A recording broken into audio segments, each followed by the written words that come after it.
So ಇವತ್ತೊಂದು half day program ನಾವು ವರ್ಕ್ಶಾಪ್ನ ಮಾಡ್ತಾ ಇದ್ದೀವಿ. ಸೊ ಎಲ್ಲ ಡಿಫ್ರೆಂಟ್ ವಿವಿಧ ಕಾಲೇಜ್ಗಳು ಎಲ್ಲರೂ ಕೂಡ ಸ್ಟೂಡೆಂಟ್ಸ್ಗಳು ಇವತ್ತು ಬಂದಿದ್ದಾರೆ. ಮೋರ್ ದೆನ್ 100ಕ್ಕಿಂತ ಜಾಸ್ತಿ ಸ್ಟೂಡೆಂಟ್ಸ್ ಇವತ್ತು ಇದ್ದಾರೆ.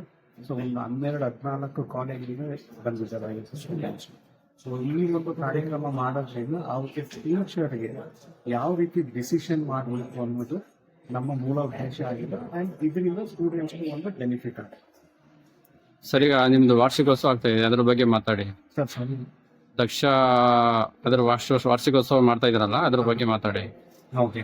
ಸೊ ನಮ್ಮಲ್ಲಿ ದಕ್ಷ ದ್ವಿತೀಯ ಅಂತ ಒಂದು 3ನೇ ವಾರ್ಷಿಕೋತ್ಸವ ಮಾಡ್ತಾ ಇದ್ದಾರೆ ಯುಜಿ ಮತ್ತೆ PG ಡಿಪಾರ್ಟ್ಮೆಂಟ್ ಇಂದ. ಸೊ ಈ ಒಂದು ಕಾರ್ಯಕ್ರಮದಲ್ಲಿ ನಾವು ತುಂಬಾ ಆಕ್ಟಿವಿಟೀಸ್ಗಳನ್ನೆಲ್ಲ ಮಾಡ್ತಾ ಇದ್ದೀವಿ. ಸೊ ಎಲ್ಲ ಕಾಲೇಜುಗಳನ್ನು ಇನ್ವೈಟ್ ಮಾಡಿ ಸೊ ಕಾಂಪಿಟೇಷನ್ಸ್ ಅಕಾಡೆಮಿಕ್ ಕಾಂಪಿಟೇಷನ್ಸ್ಗಳಾಗ್ಬೋದು, ಕ್ವಿಜ್ ಕಾಂಪಿಟೇಷನ್ ಆಗ್ಬೋದು, ಕುಕಿಂಗ್ ವಿತೌಟ್ ಫೈರ್ ಆಗ್ಬೋದು, ಬಿಟ್ಟರೆ ಟ್ರೆಷರ್ ಅಂತ ಆಗ್ಬೋದು, ಈ ಥರ ಹಲವಾರು ಕಾರ್ಯಕ್ರಮಗಳನ್ನು ಮಾಡ್ತಾ ಇದ್ದೀವಿ. ಸೊ 2 ದಿನದ ಕಾರ್ಯಕ್ರಮ ಆಗಿದ್ರೆ ಮೋರ್ ದೆನ್ 700 ಸ್ಟೂಡೆಂಟ್ಸ್ ಕೂಡ ಬಂದು ರಿಜಿಸ್ಟರ್ ಆಗಿದ್ದಾರೆ. ಸ್ಟೂಡೆಂಟ್ಸ್ ಗಳೆಲ್ಲ ಬೇರೆ ಬೇರೆ ಕ್ಲಾಸ್ ರೂಮ್ಸ್ಗಳಲ್ಲಿ ಕಾರ್ಯಕ್ರಮಗಳು ನಡೀತಾ ಇದೆ. ಸೊ ಇವತ್ತು ಸಾಯಂಕಾಲ ಕಲ್ಚರಲ್ ಪ್ರೋಗ್ರಾಮ್ ಇದೆ. ಇವತ್ತಿನ ದಿನ ಬಿಗ್ ಬಾಸ್ ಸೀಸನ್ 10 ವಿನ್ನರ್ ಆದ ಕಾರ್ತಿಕ್ ಮಹೇಶ್ ಕೂಡ ಗೆಸ್ಟ್ ಆಗಿ ಬರ್ತಾ ಇದ್ದಾರೆ. ಮತ್ತೆ ವಿಜಯನಗರ ಪೊಲೀಸ್ ಸ್ಟೇಷನ್ ನ SP ಅವರಾದ ಸುರೇಶ್ ಸರ್ ಅವರು ಕೂಡ ಇವತ್ತು ಕಾರ್ಯಕ್ರಮದಲ್ಲಿ ಗೆಸ್ಟ್ ಆಗಿ ಬರ್ತಾ ಇದ್ದಾರೆ. ಸೊ ಈ ಒಂದು ಕಾರ್ಯಕ್ರಮ ಇವತ್ತು ಕಂಪ್ಲೀಟ್ ಆಗುತ್ತೆ. ಸೊ ಯಶಸ್ವಿಯಾಗಿ ನಡೀತಾ ಇದೆ. ಸರ್, ನಿಮ್ಮ ಕಾಲೇಜ್ ಅಚೀವ್ಮೆಂಟ್ ಬಗ್ಗೆ ಏನು ಹೇಳ್ತೀರಿ? ಇಷ್ಟು 3 ವರ್ಷ ಗಂಟೆ ನಡೆದು ಬಂದಿದೆ, ಅಚೀವ್ಮೆಂಟ್ ಬಗ್ಗೆ ಏನು ಹೇಳ್ತೀರಿ? ಓಕೆ. ನಮ್ಮಲ್ಲಿ PUC ಅಂತ ಬಂದಾಗ ರೆಸಿಡೆನ್ಷಿಯಲ್ ಪ್ರೋಗ್ರಾಮ್ ಇದೆ. ನಮ್ಮಲ್ಲಿ ಫೋಕಸ್ಡ್ ಆಗಿ ನೀಟ್ ಮತ್ತೆ JEE ನಾವು ತುಂಬಾನೇ ಇಂಪಾರ್ಟೆನ್ಸ್ ಕೊಡ್ತೀವಿ. PUC ಅಂತ ಬಂದಾಗ, ಸೈನ್ಸ್ ಬಂದಾಗ. ಸೊ ನಮ್ಮಲ್ಲಿ ಪ್ರತಿ ವರ್ಷನೂ ನೀಟ್ಗೆ ಕ್ವಾಲಿಫೈ ಆಗುವಂತ ಸ್ಟೂಡೆಂಟ್ಸ್ಗಳಿದ್ದಾರೆ, JEE ಇಂದ ಕ್ವಾಲಿಫೈ ಆಗುವಂತ ಸ್ಟೂಡೆಂಟ್ಸ್ಗಳಿದ್ದಾರೆ, ಇಂಜಿನಿಯರಿಂಗ್ ಹೋಗಿ ನೋಡಿದ್ದಾರೆ. ಮತ್ತೆ ಕಾಮರ್ಸ್ಗೆ ಅಂತ ಬಂದ್ರೆ CAಗೆ ಎಕ್ಸ್ಕ್ಲೂಸಿವ್ ಫೋಕಸ್ ಕೊಡ್ತೀವಿ. ಎಲ್ಲ ಇಂಟಿಗ್ರೇಟೆಡ್ ಪ್ರೋಗ್ರಾಮ್ ಇದೆ. ಡಿಗ್ರಿ ಅಂತ ಬಂದಾಗ ಸ್ವಲ್ಪ ಮೆಚುರಿಟಿ ಆಗ್ತಾ ಇರುತ್ತೆ ಆ ಟೈಮಲ್ಲಿ. ಸೊ ನಾವು ಆ ಟೈಮಲ್ಲಿ ಜಾಸ್ತಿ ಆಕ್ಟಿವಿಟೀಸ್ಗಳನ್ನ ಮಾಡಿಸ್ತೀವಿ along with regular academic. So degree ಅಂತ ಬಂದಾಗ ಪ್ರತಿಯೊಂದು ಸ್ಟೇಜಲ್ಲೂ ಅವ್ರಿಗೆ ಯಾವ ರೀತಿ ಡಿಸಿಷನ್ ತಗೋಬೇಕು, ಕಾನ್ಫಿಡೆಂಟ್ ಆಗಿ ಯಾವ ರೀತಿ ನೀವು ಕರಿಯರ್ನ ಲೀಡ್ ಮಾಡಬೇಕು ಅನ್ನೋದನ್ನ ನಾವು 3 years ಡ್ಯೂರೇಷನ್ ಅಲ್ಲಿ ನಾವು ಹೆಲ್ಪ್ ಮಾಡ್ತೀವಿ.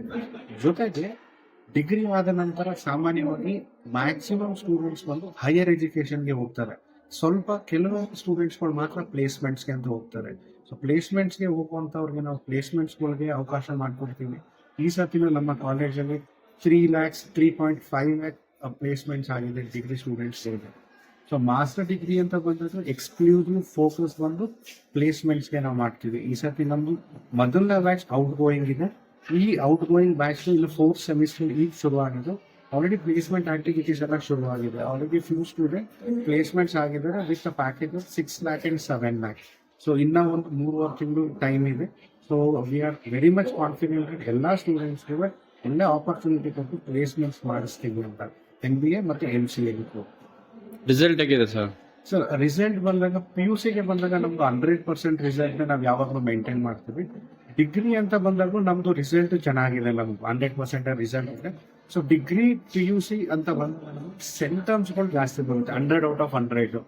ತುಂಬಾ ಸ್ಟೂಡೆಂಟ್ಸ್ PUCಗೆ 100 out of 100 ತಗೋತಾರೆ. ಎಸ್ಪೆಷಲಿ ಅಕೌಂಟ್ಸ್ ಆಗ್ಬೋದು, ಎಕನಾಮಿಕ್ಸ್ ಆಗ್ಬೋದು, ಸ್ಟ್ಯಾಟಿಸ್ಟಿಕ್ಸ್ ಆಗ್ಬೋದು, ಸೈನ್ಸ್ ಸಬ್ಜೆಕ್ಟ್ಸ್ಗಳಾಗ್ಬೋದು.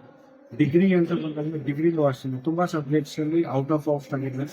ನಮ್ಮಲ್ಲಿರೋ ಫ್ಯಾಕಲ್ಟೀಸ್ಗಳೆಲ್ಲ ಯೂನಿವರ್ಸಿಟಿ ಗೋಲ್ಡ್ ಮೆಡಲಿಸ್ಟ್ಗಳಿದ್ದಾರೆ, ಮತ್ತೆ ರಿಸರ್ಚ್ ಮಾಡಿರುವಂತ ಡಾಕ್ಟರ್ಸ್ಗಳಿದ್ದಾರೆ, ತುಂಬಾ ಎಕ್ಸ್ಪೀರಿಯನ್ಸ್ ಕ್ವಾಲಿಫೈಡ್ ಇದ್ದಾರೆ. ಮತ್ತೆ ಕಾರ್ಪೊರೇಟ್ಸ್ ಇಂದನೂ ಕೂಡ ರೆಗ್ಯುಲರ್ ಗೈಡೆನ್ಸ್ಗಳು ಸಿಗೋದ್ರಿಂದ ಸೊ ರಿಸಲ್ಟ್ಸ್ ನಮ್ಮಲ್ಲಿ 100% ನಾವು ಮೇಂಟೈನ್ ಮಾಡ್ತಾ ಇದ್ದೀವಿ. ಸೊ ಯೂನಿವರ್ಸಿಟಿ ಲೆವೆಲ್ ಅಲ್ಲಿ ಏನು ಅಚೀವ್ಮೆಂಟ್ ಮಾಡಿದ್ರಿ ಮೈಸೂರು ಯೂನಿವರ್ಸಿಟಿ ಲೆವೆಲ್ ಅಲ್ಲಿ? ಓಕೆ. ಮೈಸೂರು ಯೂನಿವರ್ಸಿಟಿ ಲೆವೆಲ್ ಅಂತ ಬಂದಾಗ ನಮ್ದು ಇದನ್ನ 3ನೇ ವರ್ಷದ್ದು ಔಟ್ ಗೋಯಿಂಗ್ ಡಿಗ್ರಿ ಬ್ಯಾಚ್ ನಡೀತಾ ಇದೆ. ಸೊ ಆಸ್ ಆಫ್ ನಾವು ಬಂದಾಗ ನಾವು ಸ್ಪೋರ್ಟ್ಸ್ ಅಲ್ಲಿ ಸ್ಟೂಡೆಂಟ್ಸ್ ಅಚೀವ್ಮೆಂಟ್ ಮಾಡಿದ್ದಾರೆ. ಸೊ ಬಾಕ್ಸಿಂಗ್ ಲೆವೆಲ್ ಅಲ್ಲಿ ಆಗ್ಬೋದು ಅಥವಾ ಬೇರೆ ಸ್ಪೋರ್ಟ್ಸ್ಗಳಲ್ಲಿ ಆಗ್ಬೋದು, ಯೂನಿವರ್ಸಿಟಿ ಲೆವೆಲ್ ನಲ್ಲಿ ರೆಪ್ರೆಸೆಂಟ್ ಮಾಡಿದ್ದಾರೆ. ಸೊ ಮೆಡಲ್ಸ್ಗಳನ್ನ ಗೆದ್ದಿದ್ದಾರೆ. ಮತ್ತೆ ಇಂಟರ್ ಕಾಲೇಜ್ ಕಾಂಪಿಟೇಷನ್ಸ್ಗಳೆಲ್ಲ ವಿನ್ನರ್ಸ್ ರನ್ನರ್ಸ್ ಆಗಿ ಬಂದಿದ್ದಾರೆ. ಸೊ ದಟ್ ಓವರ್ ಆಲ್ ಡೆವಲಪ್ಮೆಂಟ್ಗೆ ಏನ್ ಬೇಕು ಅದನ್ನ ಅವಕಾಶ ಮಾಡಿಕೊಡ್ತಾ ಇದ್ದೀವಿ. ಯೂನಿವರ್ಸಿಟಿಯಿಂದ ಏನು ಫೆಸಿಲಿಟೀಸ್ ಇದೆ ಎಲ್ಲ ಸ್ಟೂಡೆಂಟ್ಸ್ ಪಾರ್ಟಿಸಿಪೇಟ್ ಮಾಡಿ ಅದಕ್ಕೆ ವಿನ್ ಆಗ್ತಾ ಇದ್ದಾರೆ. ಕೋಚಿಂಗ್ ಯಾವ ತರ ಸರ್ ನಿಮ್ಮ ಕಾಲೇಜಲ್ಲಿ? ಕೋಚಿಂಗ್ ಯಾವ ತರ ಕೊಡ್ತಾ ಇದ್ದೀರಿ? ಕೋಚಿಂಗ್ ಅಂತ ಬಂದಾಗ ನಮ್ಮಲ್ಲಿ ಒಂದು ಯೂನಿವರ್ಸಿಟಿ ಕರಿಕ್ಯುಲಮ್ ಏನಿದೆ ನಾವು ಅದನ್ನೇ ನಾವು ಅಂಡ್ ಹೋಗ್ಬೇಕು ನಾವು, ಯಾಕಂದ್ರೆ ಯೂನಿವರ್ಸಿಟಿಯಿಂದ ಪ್ರಿಸ್ಕ್ರೈಬ್ ಸಿಲೆಬಸ್ ನ ಫ್ರೇಮ್ ಆಗಿರುತ್ತೆ. ನಾವೇನ್ ಮಾಡ್ತೀವಿ ಅಂದ್ರೆ ಯೂನಿವರ್ಸಿಟಿ ಟೈಮ್ ಫ್ರೇಮ್ 3 ವರ್ಷದಿಂದ ಏನಿದೆ ನಾವು ಆದಷ್ಟು ಒಂದು 2.5 ತಿಂಗಳಷ್ಟರಲ್ಲಿ ಮುಗಿಸಿ ಅದಾದ ನಂತರ ಒಂದು 10 to 15 days ರಿವಿಷನ್ ಅನ್ನೋ ತರ ನಾವು ಇಟ್ಕೊಳ್ತೀವಿ ಸ್ಟೂಡೆಂಟ್ಸ್. ಡಿಗ್ರಿಗೆ ಅಂತ ಬಂದಾಗ ರಿವಿಷನ್ ಮಾಡಿ ಸೊ ದಟ್ ನಾವು ಅವ್ರಿಗೆ ಡೌಟ್ ಕ್ಲಿಯರೆನ್ಸ್ ಏನಿದೆ ಅದನ್ನ ಫಸ್ಟ್ ಕ್ಲಾರಿಫೈ ಮಾಡ್ತೀವಿ. ನಾವು ಸ್ಟೂಡೆಂಟ್ಸ್ ನ ಕ್ಯಾಟಗರೈಸ್ ಮಾಡ್ಕೊಳ್ತೀವಿ. ಸ್ವಲ್ಪ ಯಾರು ಚೆನ್ನಾಗಿ ಓದ್ತಾ ಇದ್ದಾರೆ ಅವ್ರಿಗೆ ನಾವು ಹೆಂಗೆ ಟಾಪ್ ಬರ್ಸ್ಬೇಕು, ಇನ್ನ ಟಾಪ್ ಪರ್ಸೆಂಟೇಜ್ ಬರ್ಸ್ಬೇಕು ಅನ್ನೋದ್ರ ಬಗ್ಗೆ ಫೋಕಸ್ ಮಾಡ್ತೀವಿ. ಇನ್ನೊಂದು ಬಂದು ಆವ್ರೇಜ್ ಆಗಿರೋ ಸ್ಟೂಡೆಂಟ್ಸ್ಗಳಿಗೆ ಯಾವ ರೀತಿ ನೆಕ್ಸ್ಟ್ ಲೆವೆಲ್ 60-70% ತರ್ಸೋದು, ಬಿಲೋ ಆವ್ರೇಜ್ ಸ್ಟೂಡೆಂಟ್ಸ್ಗಳಿಗೆ ಯಾವ ರೀತಿ 60% ತರಿಸ್ಬೇಕು ಅಂತ ಕ್ಯಾಟಗರೈಸ್ ಮಾಡ್ಕೊಂಡು ಆ ರೀತಿ ನಾವು ಕೋಚಿಂಗ್ ನ ಪ್ರಯಾರಿಟೈಸ್ ಮಾಡ್ಕೊತೀವಿ. PUC ಬಂದಾಗಲೂ ಅಷ್ಟೇ, PUCಗೆ ಬಂದಾಗಲೂ ಕ್ವಾಲಿಫೈಡ್ ಫ್ಯಾಕಲ್ಟೀಸ್ಗಳಿದ್ದಾರೆ ನಮ್ಮಲ್ಲಿ. ಸೊ JEE ನೀಟ್ ಕ್ವಾಲಿಫೈಡ್ ಆಗಿರುವಂಥ ಪ್ರೊಫೆಸರ್ಸ್ಗಳಿದ್ದಾರೆ. ಸೊ ಅವರೆಲ್ಲರೂ ಕೂಡ ಚೆನ್ನಾಗಿ ಕೋಚಿಂಗ್ ಮಾಡ್ತಾರೆ. ಇವಾಗ ಸ್ಟೂಡೆಂಟ್ಸ್ಗೆ ಇಂಡಿವಿಜುವಲ್ ಅಟೆನ್ಷನ್ ಹಚ್ಕು ಅವ್ರಿಗೆ ರಿಸಲ್ಟ್ ಚೆನ್ನಾಗಿ ಬರೋದಕ್ಕೆ ನಾವು ಕೋಚಿಂಗ್ನ ಕೊಡ್ತೀವಿ ಅವ್ರಿಗೆ. ಸರ್ ನೆಕ್ಸ್ಟ್ ನಿಮ್ಮ ಕಾಲೇಜ್ ಅಡ್ಮಿಷನ್ ಬರೋಂಥ ವಿದ್ಯಾರ್ಥಿಗಳಿಗೆ ಆ ಪೇರೆಂಟ್ಸ್ ಏನು ಹೇಳಕ್ಕೆ ಇಷ್ಟಪಡ್ತೀರಿ?